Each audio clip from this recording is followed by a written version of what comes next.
আসসালামাইকুম, সবাই কেমন আছেন? আশা করি সবাই ভালো আছেন। আজকে আমার ছাদ বাগানের একটা শর্ট ভিডিও, সেটা হচ্ছে অনেকদিন পরে আসছি। যে পেয়ারা ধরে আছে, লাল পেয়ারা।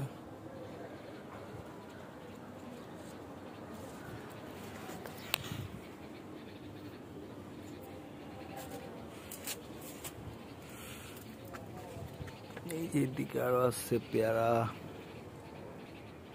এটা হচ্ছে থাই পেয়ারা, থাই।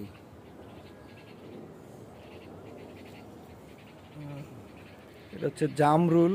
জামরুল গাছে প্রচুর আসে, কিন্তু এগুলা খাইতে তেমন মজা না, কেউ পছন্দ করে না। এগুলা আসে পাইকে লাল হয়ে পইরা যায়।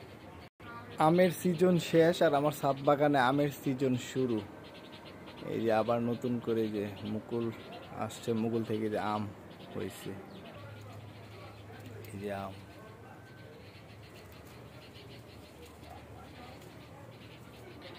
দুই তিনটা বাড়ি ফোর মালটা আছে, যেটা ওই খাইতে খুব মিষ্টি। এই যে মালটাটা হচ্ছে মাঝখানে যেরকম গোল চিহ্ন, এটা হচ্ছে বাড়ি ফোর মালটা। এই মালটাটা খুব সুস্বাদু এবং মিষ্টি হয়। এই যে এটা হচ্ছে আবার অন্য আরেক জাতের, এটা তেমন মিষ্টি না, এটা হচ্ছে একটু টক টক। ছাদ বাগানের জায়গা খুব শর্ট হয়ে গেছে, যার কারণে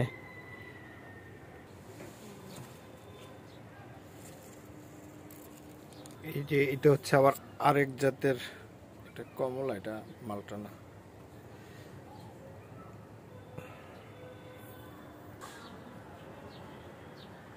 অনেক শর্ট হয়ে গেছে, ছোট হয়ে গেছে। ওই যে ওই পাশে কাজ চলতেছে, তো ছাদের কাজ, এর কারণে গোছানো নাই। ডালিম গাছ মোটামুটি এবার ভালো দেখতেছি, ফুল আসতেছে, জানি না কেমন হয়।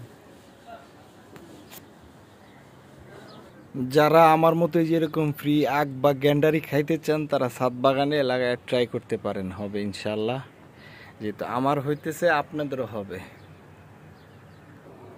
আমি কয়েক জাতের লাগাইছি, এখন যেগুলোই খাইছি মোটামুটি মিষ্টি ছিল। এখন এগুলো কিরকম জানি না, এগুলো হইতেছে, হওয়ার পরে বলা যাবে। চাইলে আপনারা লাগায় ট্রাই করতে পারেন।